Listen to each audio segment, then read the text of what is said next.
एक बार की बात है। एक शहर में हरि नाम का एक आदमी रहता था। हरि की पत्नी शीतल और उसका बेटा राहुल गांव में उसके माँ बाप के साथ रहते थे।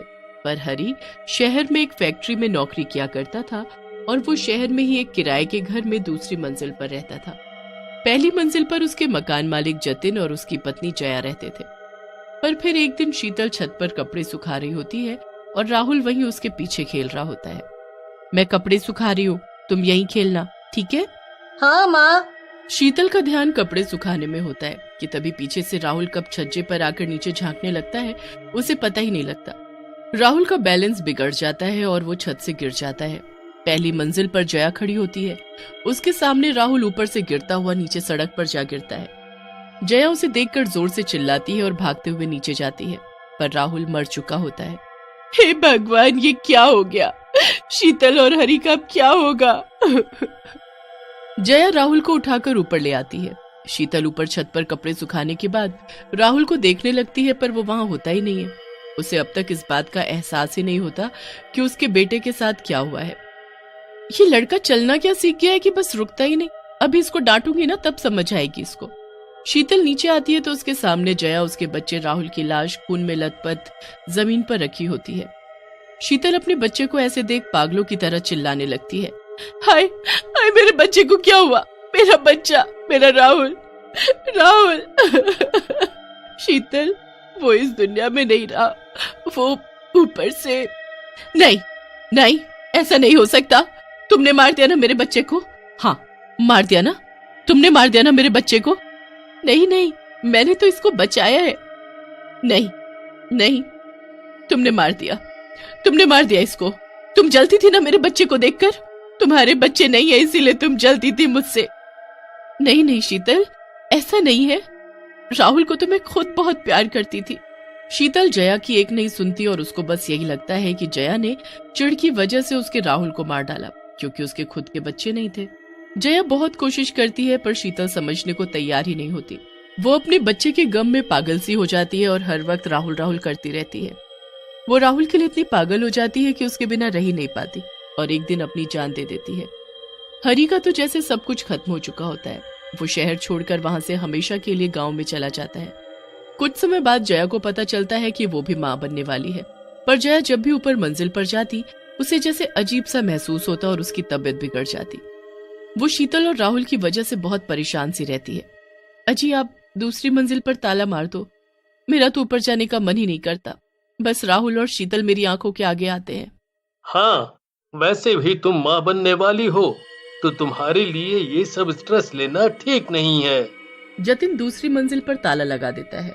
उसके बाद वो दोनों कभी ऊपर की मंजिल पर नहीं जाते और ना ही छत पर जाते हैं। कुछ समय बाद जया के एक बेटा होता है जिसका नाम वो अतुल रखते हैं। अतुल के साथ वो इतने खुश होते हैं कि वो उस भयानक दिन को बिल्कुल भूल जाते हैं। अतुल धीरे धीरे लगभग 1 साल का हो जाता है और घुटने घुटने चलता है।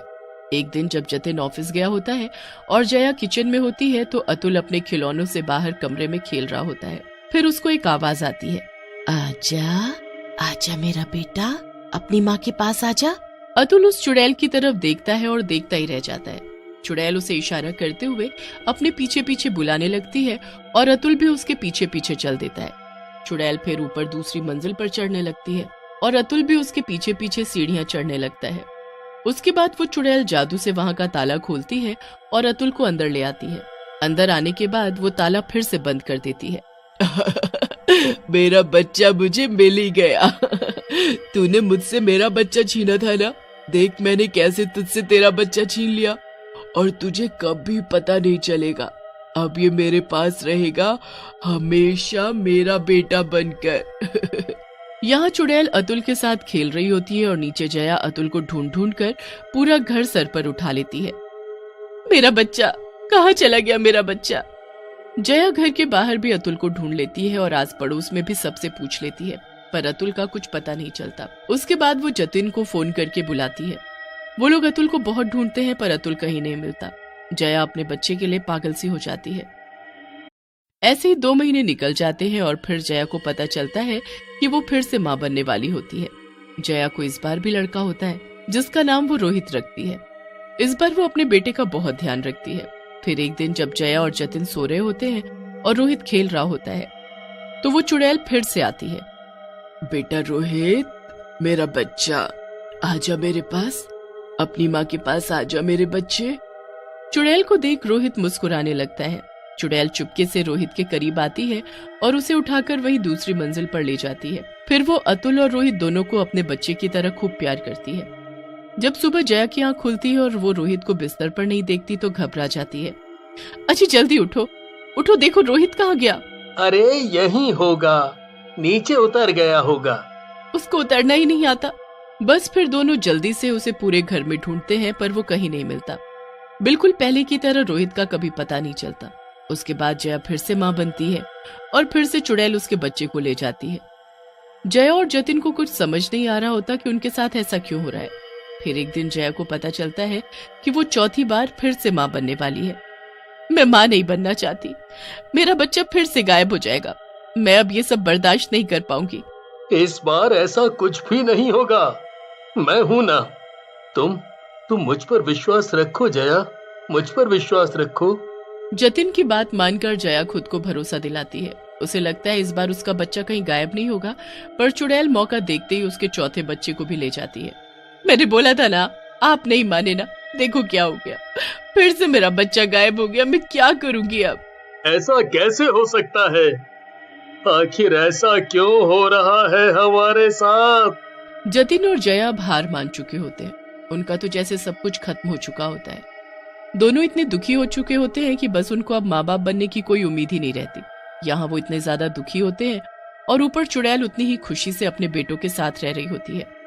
वो उनको खूब प्यार करती है, पर फिर एक दिन वहाँ उसके खुद के बेटे की आत्मा आती है। माँ, माँ। चुड़ैल अपने बेटे राहुल को देखकर एकदम से चौंक जाती है। राहुल, मेरे बच्चे, मेरा बेटा। माँ, ये सब कौन है? ये मेरे बेटे हैं। आपका बेटा तो बस मैं था ना माँ। ये दरअसल उस जया के बेटे हैं। मैंने उससे उसके एक एक बेटे को छीन लिया। तुमने ऐसा क्यों किया माँ? तुम ऐसा कैसे कर सकती हो? उसने भी तो तुमको मार डाला और मुझसे तुमको छीन लिया। वो चिढ़ती थी तुमसे, इसलिए उसने ऐसा किया। मैंने बस अपना बदला लिया। और देखो, मैंने तो उसके बच्चों को नहीं मारा, मैंने तो इनको जिंदा रखा और माँ की तरह प्यार दिया। मैं इन चारों बच्चों की माँ हूँ। नहीं, चारों नहीं, मैं तो 5 बेटों की चुड़ैल माँ हूँ। अब तुम भी मुझे मिल गए हो ना, अब तो मेरे 5 बेटे हो गए हैं। नहीं माँ, आप मेरी माँ नहीं हो सकती। ऐसा क्यों बोल रहे हो बेटे? मैंने ऐसा क्या कर दिया? उस दिन आपने मेरा ध्यान नहीं रखा और मैं छत से नीचे गिर गया, जिसकी वजह से मेरी मौत हो गई। जया आंटी तो मेरे लिए बहुत रोई और मुझे बचाने की कोशिश भी की, पर आपने उनके ऊपर ही इल्जाम लगा दिया। नहीं, ये सच नहीं है, तुम झूठ बोल रहे हो। मैं झूठ क्यों बोलूंगा माँ?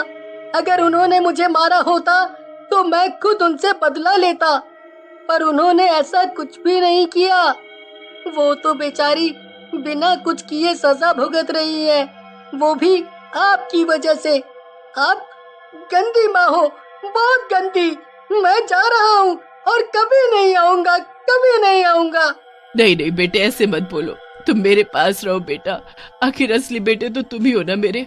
एक शर्त पर मैं आपके साथ हमेशा रहूंगा, अगर आप इन बच्चों को वापस जया आंटी को दे दोगी। ठीक है बेटा, जैसा तुम बोलो, पर बस एक बार आज मुझे अपने 5 बेटों के साथ खाना खा लेने दो। मैं तुम सबके लिए अपने हाथों से खाना बनाऊंगी। ठीक है। उसके बाद चुड़ैल सबके लिए बहुत ही स्वादिष्ट खाना बनाती है और सबको एक साथ बिठाकर अपने हाथों से खिलाती है।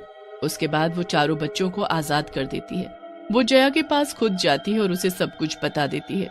मुझे माफ कर देना, मैं अपने बेटे के प्यार में पागल हो गई थी और बस तुमको बिना जाने कसूरवार समझ बैठी। मुझे माफ कर दो। मुझे मेरे चारों बेटे वापस मिल गए, बस मुझे कुछ नहीं चाहिए। मैं बहुत खुश हूँ। अब मैं और मेरा बेटा राहुल यहाँ से हमेशा के लिए चले जाएंगे।